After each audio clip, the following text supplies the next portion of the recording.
ఏడాది పాలన సంతృప్తి అసంతృప్తి రెండు ఉంటాయి.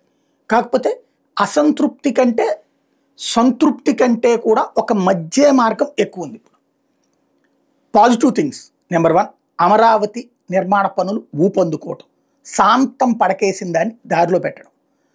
పోలవరం అనేటటువంటిది అదో నిరంతర ప్రవాహం, దాన్ని నేను ప్రత్యేకించి ఈ ప్రభుత్వానికి అంటూ పెట్టను. అది ఎవరున్నా జరిగిపోతూనే ఉంటుంది, కాస్త తక్కువ కాస్త ఎక్కువ ఉంటుంది తప్పించి అది కేంద్ర ప్రభుత్వ ప్రాజెక్ట్. మెయిన్ అమరావతి బాబు గారి కష్టం అది నడుస్తూ ఉంది, కంటిన్యూ చేస్తున్నారు. దాంతోపాటుగా ఏదైతే సంక్షేమ పథకాలు చెప్పినటువంటి దాంట్లో తల్లికి వందనం కరెక్ట్గా ఈ రోజునే వేయటం నెంబర్ 1. నెంబర్ 2 అట్లాగే 20వ తారీఖు కల్లా రైతులకు వేస్తానంటున్నారు, అది సంతోషం. ఎట్ ద సేమ్ టైం ఆగస్టుది ప్రకటించడం ఏదైతే బస్సులది ఇప్పటికే ఇచ్చేసింది, దీపం పథకానికి సంబంధించి అట్లాగే పెన్షన్ పెంపుకు సంబంధించి ఇవి కూడా ఇస్తానంటున్నారు. కాబట్టి ఇవి పాజిటివ్ థింగ్స్ ప్రభుత్వం చేస్తున్నటువంటి.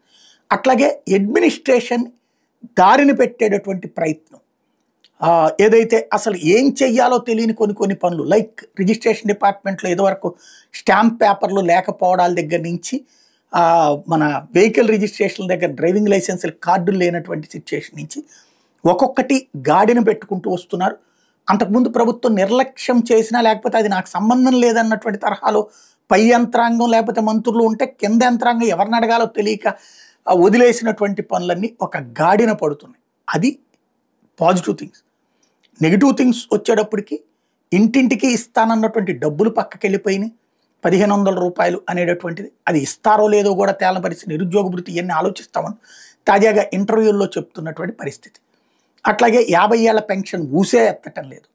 ఈ 3 ప్రజలు ఎక్స్పెక్ట్ చేసినటువంటి మాట ఇచ్చి ఏడాదిలోపే పూర్తి చేసిన వాడు జగన్మోహన్ రెడ్డి అయితే ఏడాదిలోపు 1-2 మాత్రమే చేసినటువంటి పని ఇక్కడ అవుతుంది. రెండవది వచ్చేటప్పటికి అశాంతి అభద్రత అని నేను అనను, శాంతి భద్రతల్ని కంట్రోల్ చేసే ప్రయత్నం చక్కగానే జరుగుతుంది.